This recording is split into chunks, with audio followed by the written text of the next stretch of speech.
welcome back to another episode of Policy and Profits. I'm E.J. Antony, a moderate to average economist, I suppose. More importantly, I am joined by the one, the only trader extraordinaire of Ascalon 6 Capital, Antony Esposito.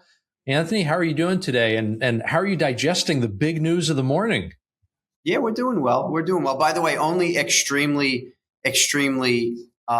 expert economists say that they're marginal economists. You have to be really good. That's like the guy with 50 million in net worth telling you he's doing okay. So I know from your comment and from you how wonderful you are. We're doing fine.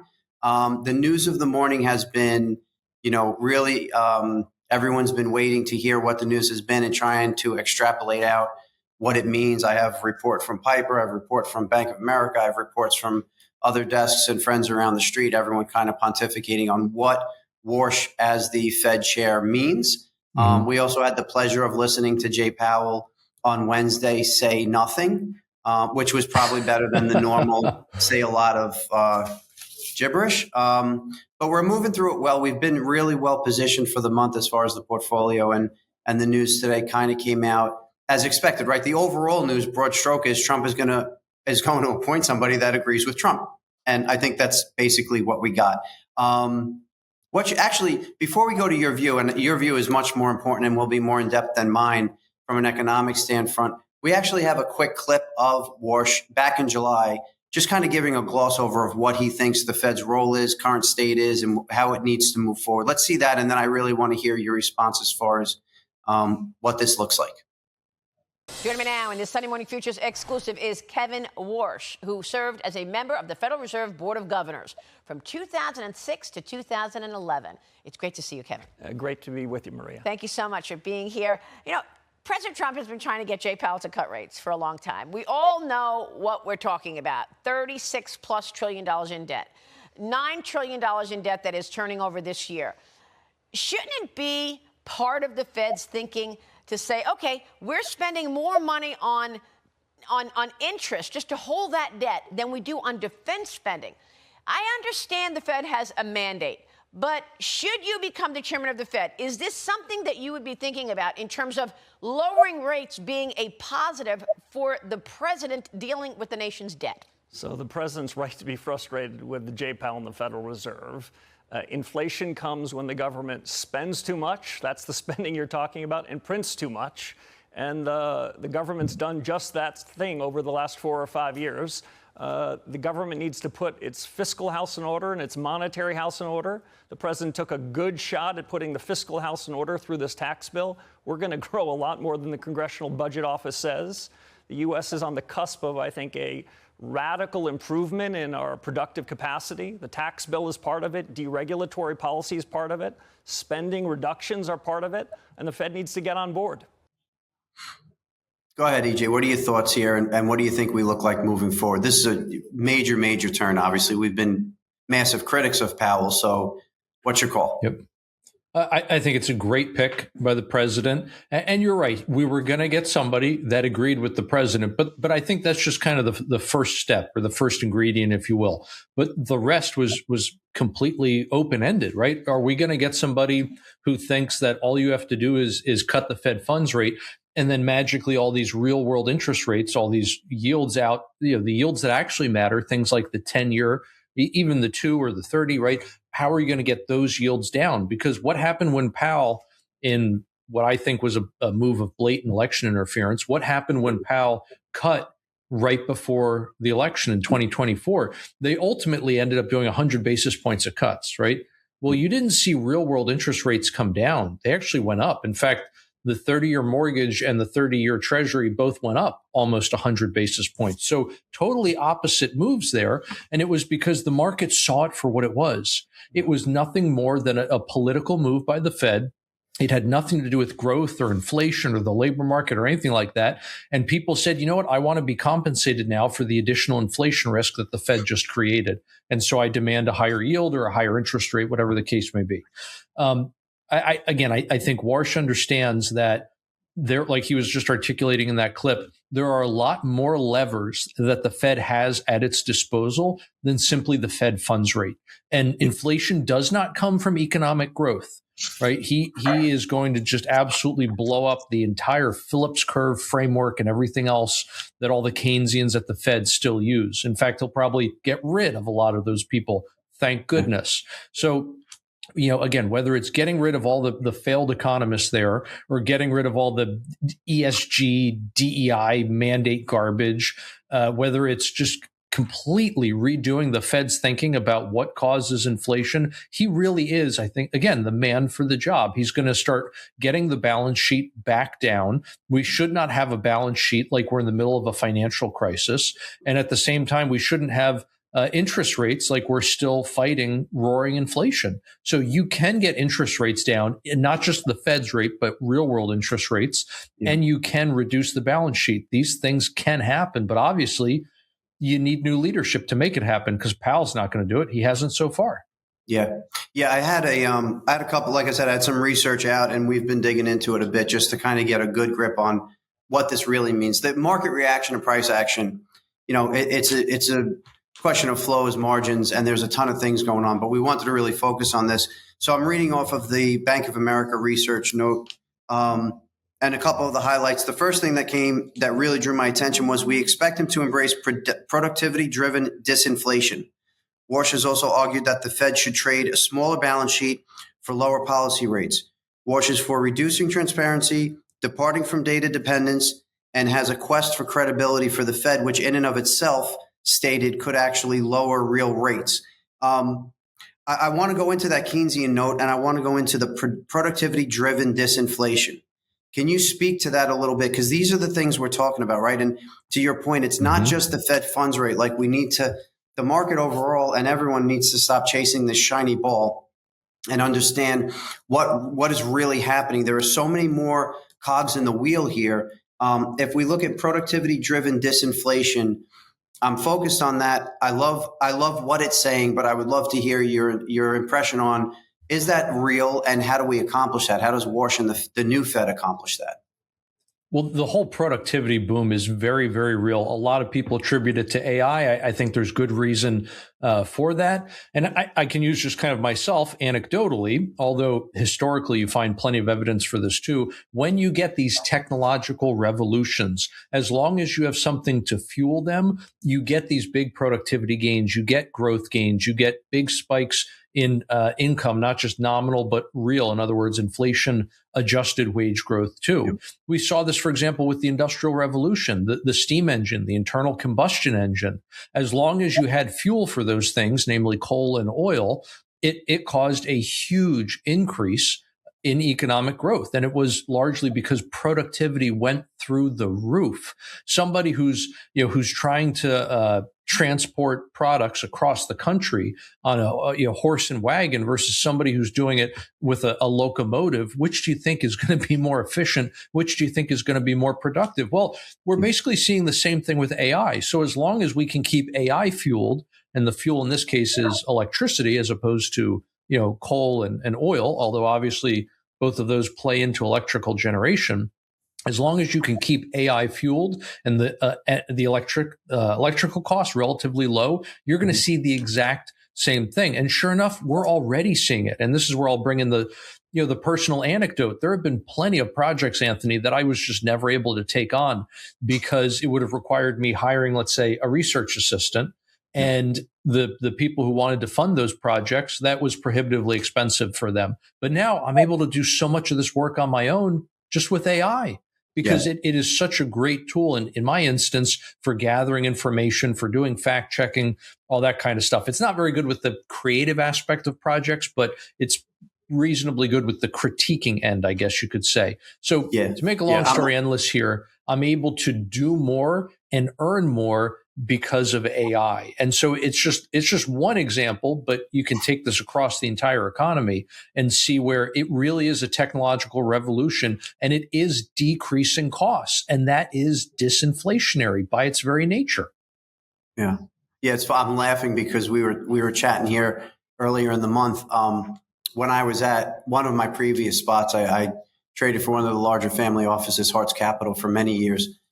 Great people, great fun, great experience. But we had moved from the Excel world to the Python world. And I remember the controller of the fund had to stop by one day and he dropped a book on my desk. It was way too thick. And he said, all right, you're going to learn Python in addition to everything else, and we're going to start to build out the models in Python. So read the book and then come back to me in a couple of weeks and let me know when you're programming. I was like, so now fast forward to now, and we have our traders and analysts in BQuant on Bloomberg actually running through Python with the help of an AI agent. And right. I ask for, I'll ask for a back test on a certain indicator, or I have a thought, or we read a paper or a white paper, and we're like, hey, let's try and recreate that.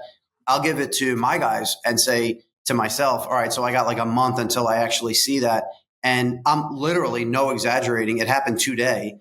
I haven't had lunch yet, and I got back the first round of the Python program and output for what I asked for at, 8:20. I mean, that never would have. I would be literally, if I was at Hart's trying to build what I just asked them to build, it would have taken me, with the help of the IT department and with the help of a consultant that we used from overseas, it would have been a month and a half project for me. So the productivity is real. I love the fact that the Fed is not going to be stuck in this Powell, Bernanke, Yellen space, and kind of move out to reducing this balance sheet exposure, reducing the need to be involved and push buttons and manipulate, and let the economy grow on its own naturally. Let the economic forces within the country start to expand and start to reduce inflation, increase productivity, increase private investment, increase real wages, all the things that we're talking about. So, there's been a lot of talk on him that he's a hawk and he's not necessarily looking to cut rates. But that doesn't mean, in my opinion, that there's not other tools at his disposal to actually truly turn this around for the everyday American and for the country. It's not the only thing we need to look at. For full circle, he understands that there's a toolbox there that's been mismanaged. It's not just the Fed funds rate. So everyone needs to look away from that for a second, or keep an eye on it, but keep an eye on the balance of what he's talking about as far as making a shift here. So all good stuff. I think we're in a good spot. I'm happy with the pick. And I'm happy for me, I'm happy with the trajectory and the process that we're making and the prospect of what we will do. As we move out onto the desk, I actually want to talk about gold. You and I have talked about gold plenty. We're looking at this chart here, which caught my eye yesterday. Obviously, there's been a ton of activity. Gold's been on a tear since last year, an absolute tear. In the last month, January has been insane. But we look at this chart. This is the Kobayashi letter.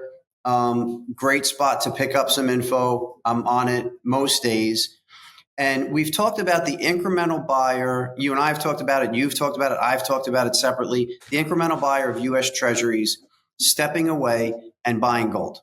And that's been this kind of rotation. And it's a massive rotation. And that buyer, well, those buyers are actually sovereign banks and governments that are actually turning. There are obviously other people buying gold, but the big push has become that move out of treasuries and into gold.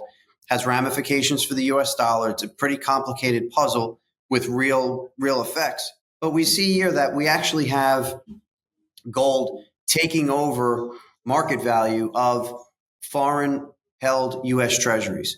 Is this something that should be concerning? Because for me, the fact that we've seen a global effort to de-dollarize, right, led by the BRICS, and now we see gold on an absolute tear, and now we see it, in black and white, that we have larger holdings in gold than we do U.S. treasuries. Is there a risk here, whether it be with the dollar, with yields, or a bubble in a precious metal? Yeah, Anthony, great questions. At the end of the day, as you start reducing that demand for dollars in forex markets, and as you start reducing the central bank holdings, right, of dollars. In other words, we're just getting a swap where people are getting rid of the dollars and exchanging them for gold. It's not as if this is just people keeping dollars and then buying gold on top of it. That is definitely putting pressure on the dollar. And as all of those USDs start flooding back home, it does create inflationary pressures in the economy. And unfortunately, a good part of this is self-inflicted.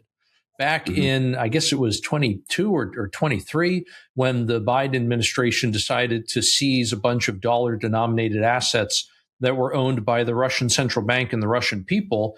All of a sudden, and by the way, that was something we didn't even do to the USSR, right? This was a completely new. It was really crossing the Rubicon. Let me put it that way. And now all of a sudden, you had a lot of foreign central banks who decided the dollar is not safe to hold anymore. Dollar-denominated assets are not safe to hold anymore, because you have a rogue actor in the U.S. who may decide to simply seize those assets if you do something that they don't like. And that's not a justification of what happened in the Ukraine or anything like that. But you have to understand this from the perspective of a foreigner looking at the U.S. and saying, all right, in this instance, Putin invaded the Ukraine. Well, what happens if we disagree with the Biden administration on their ESG policies or on something like abortion or like you name it? It doesn't even have to be a financial issue. It could be something completely separate, like what happened with the conflict in the Ukraine. So again, it was definitely a huge policy mistake, and it sparked these conversations among foreigners where they began to say the dollar's not really a safe bet anymore, and gold was the logical play. I think that's, it is traditionally money. It is the money that people were holding essentially before 1971, before the end of the gold standard, or I should say the gold exchange standard. And that is unfortunately the direction in which we have been heading and are probably going to continue to head for a while. Now, I do think the very quick escalation in gold price is putting the brakes on this whole thing, because now all of a sudden people can exchange much less gold for the dollars that they have. And you might think, well, why does it matter? It is still a fair exchange, right? The gold that they're getting, yes, they're getting less gold, but it's worth more. Isn't that 1-to-1? And that's only true if you assume that volatility has nothing to do with this. If you assume there's no panic buying, if you assume that every single transaction on the international market is actually fairly valued, which clearly it's not. Yeah, that's actually interesting, because we have, that point's great. I want to go back to that on gold and the volatility and the way it's trading. The US dollar, I measure it by the Dixie index on the Bloomberg. So and remember, and everyone knows this, but just as a point, the US dollar is not a price. It's a price relative to another price, right? Mm-hmm. So it's an exchange rate. It's a rate of exchange for the other. If you buy a share of Apple, the share of Apple is the price of Apple. But if you sell a dollar, what are you getting in return? And that's the exchange rates. And those obviously run up and down the gambit. The Dixie is actually a weighted basket of foreign exchanges versus the dollar, the euro, the yen as two of the top three weights in the basket. But just for conversation, back into the current price of the Dixie is 96.80 right now. That bounced off of 2 days ago a 95.50 level. That is down recently from a 110 level. So that's about a 14% peak to trough move down. And a little further out, if you go out to 2022, down from a 115 level. So we're at a multi-year low. The last time we were here, we were consolidating out of a pretty base, which was from 90 to 95. We consolidated at 95 and then ran to 115, did some work lower, ran back up to 110, back down at 95 is kind of the picture. The point here is that with the dollar getting hit the way it's getting hit, it's thrown a lot of monkey wrenches into the system and kind of fueled to some degree this recent real spike in gold, because there was news earlier in the week that we didn't care about a strong dollar policy. We were not looking to have a strong dollar policy in the U.S., which put the dollar in a pretty tough spot. As far as gold goes, for the month, we're up somewhere around to the peak, we were up about, call it 28 to 30%. The move down in the past 2 days, we're down 11% peak to trough just in the last 2 days. And that's with a lot of volatility in there. Now, to give a little bit of a view as to what kind of volatility we've seen. So you look at the chart and you say, oh my God, what an easy trade. You buy them here, you sell them there. There we go. That's easy. Now, I had spoken recently, the last episode, about us breaking above that green trend line, which is the two standard deviations off of the trend. And I said I expected it to get back to the red line, which is the mean. We did get to the first standard deviation line on last night's sell-off. So we got through the second standard deviation to the first and on our way to the mean. I still think we're at the mean.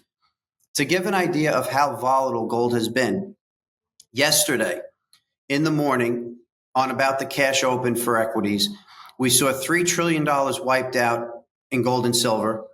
And then a few hours later, we saw $2.5 trillion added back. Okay? It's a massive amount of money. How massive? Those were the two largest liquidity events in human history. That's incredible. The two largest liquidity events in human history, capital markets, asset pricing, occurred yesterday within a 3-hour window. Now, that said, two things. Houston, we got a problem. Something's broken in the system. Something is broken with either participants, the way they're participating, the algorithms you're using. The push and the pull is beyond the pale. The second point, is at Ascalon 6, we have a basket of very limited futures that we trade. It's done so for a reason. They've been paired together to play really nice in the sandbox, and they do for a reason. Gold is one of our assets. Gold is the top performing asset in the basket for the month of January, followed by volatility, and then followed by the small caps. But we actually backed away from the model in the gold because of the intraday volatility. We're seeing 200, 300, 400, 800 point round trips in one session in a commodity that has 100 multiplier on it and is getting tossed around like a rag doll. I mean, it's insane the way it's moving. So first note, we've done well in gold this month. Hopefully we'll do well next month as well. We're watching our model, we're watching the trades, but something smells off. It has gotten off the rails, and it's way off the rails. You can see that in the two largest liquidity events in human history happening within 3 hours in the commodity yesterday.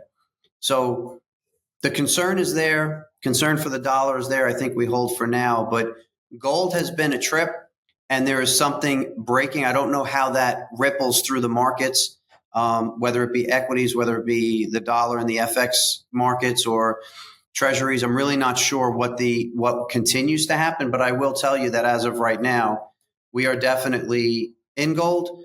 We had a good month in gold, but there is definitely a concern here that the not the model, but the market and the market structure here is there's something off. I don't know exactly what it is, but there's something off. Yeah, it definitely feels like it, Anthony. I mean, obviously, there's a lot of pressure, whether you're looking at domestic markets or internationally. There's a lot of evidence, I should say, that supports the upward pressure on gold prices, right? Some of which we've already talked about today, and we've talked about in previous episodes too. But in terms of the kind of hyperbolic moves that we've seen lately, it's difficult to say what exactly is going on there. And then this is when you start getting into another topic that we've talked about, which is headlines become interchangeable, right? And all of a sudden, the market is just looking for an excuse to make a move one way or the other that is basically a kind of already baked in, and which I think the models that you guys use at Ascalon 6 can capture. And again, you don't need a headline. Like, you don't need to know ahead of time that Trump's going to pick Warsh. You don't need to know ahead of time that there's a new conflict breaking out in South America or the Middle East or wherever, right?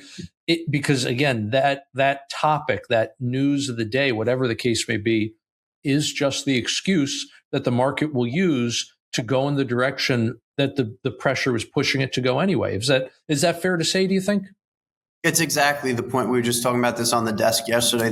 The sell-off we saw yesterday morning, margin related, US dollar related, earnings related, Iran related. You can pick anything you want, but the bottom line is the market got way ahead of itself. We were seeing weakness. Our model had shifted to a negative on the equity side in the Russell, and we had a very weak heading on neutral signal in the S&P. We have a little bit of a mantra here. It's model, chart, and stick. So we check our model first and see what the signal looks like. We check the chart and do some technical analysis to see if there's anything glaring that would either confirm that or there's a discrepancy. And then we look at the candlesticks and see if we have any kind of quicker trade idea or reversal pattern, one stick, two stick pattern that should be paid attention to. So model, chart, stick, we were net short heading into yesterday. That drawdown was actually very welcome for us on the P&L side.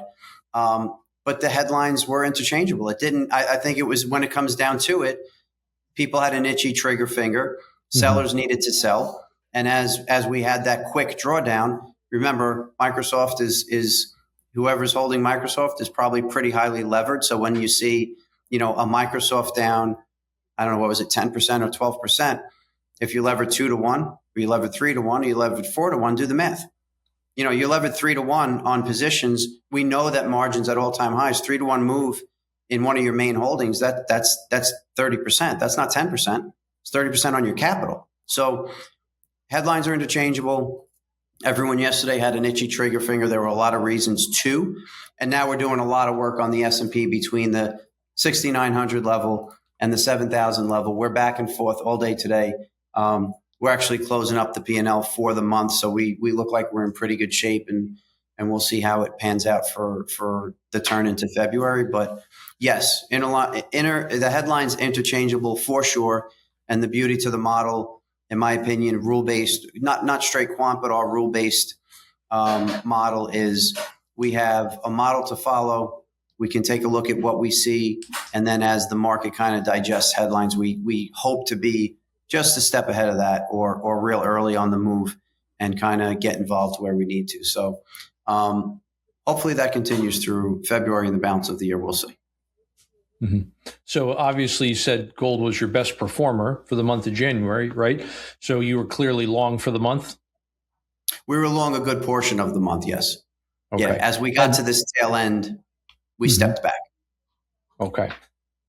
Gotcha. Yep. And then actually, the next performer was volatility. We trade front month, second month VIX futures here. So we had, typically that's a great short. As things are calm, it just rolls down term structure and you continue to kind of collect coupons. The real juice in the trade are the spikes higher. We had 2 significant spikes in the VIX during the month, which pushed the futures higher at a rate exponentially faster than the S&P. So S&P down a quick 1 or 2% puts the VIX trade up, around a 6 or 8% mark. So we size those trades appropriately. They're vol weighted according to our model, but that was the number 2 performer for the month. So long gold number 1, long volatility number 2, and then those small caps just they couldn't get enough of grinding higher, and then saying goodbye to those peaks. So we had a good run on those as well. So that's kind of been the breakdown for the month for us. Yeah, it's the beauty of a rules-based model where it's not just buy and hold, right? And again, that's something I know we've talked about before. I don't want to beat a dead horse here, but I just think this is another great example where it bears repeating. It's not just a matter of we buy into this asset class and we just hold it, more or less forever. Yep. And no, like sometimes the market warrants getting out. Sometimes the market warrants going short. Yes. And making sure that it's not just simply, well, if we simply diversify enough, in other words, you buy everything, well, at that point you've bought nothing, right? That's right. And that's sadly, that's the way I think a lot of brokers still operate. Is that fair, or am I being too harsh? Yeah, for sure. I think as I said, the basket we have here is put together very intentionally and with a lot of work behind it, and it has to do with correlations and self-hedging mechanisms within the basket. I think a lot of times people say we're well diversified. We have small cap, we have mid cap, we have large cap, we have emerging markets. And at the end of the day, when things go down and things get rough, correlations all go to 1, and you will go down in everywhere that you're invested. So I think a lot of people still think that way. There's still a very traditional view of the buy and hold, the longer term, which is great. Our view here is as you move through those months and quarters and years, part of making money is not losing money. And if we can add on to that and make some money on the drawdowns, which we tend to, it puts you in a better position. It puts you in a better position with a portion of your assets for sure. So that's the goal. I think we look at things very differently than most. Certainly asset managers and RIAs and financial advisors, we're in a very different space, respectfully. And then as far as other CTAs and hedge funds go, I think we have a very niche way of looking at the world and a very niche way of organizing our portfolio and managing those assets. So. Well, terrific. Thank you, Anthony. I always love hearing more about the work you do, about the mechanics of it, about how these things are traded.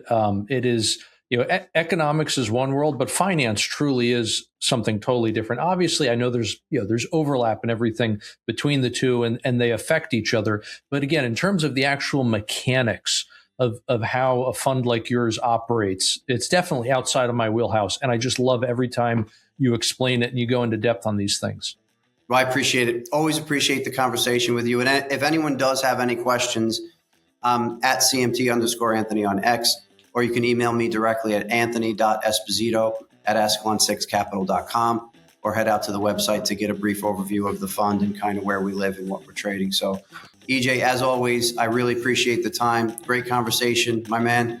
Heading into the weekend here, so enjoy the weekend. I know you've been very busy across the board. Relax, have a drink, and I will see you next week. I might have two. Until the next time, Anthony. Thanks, man.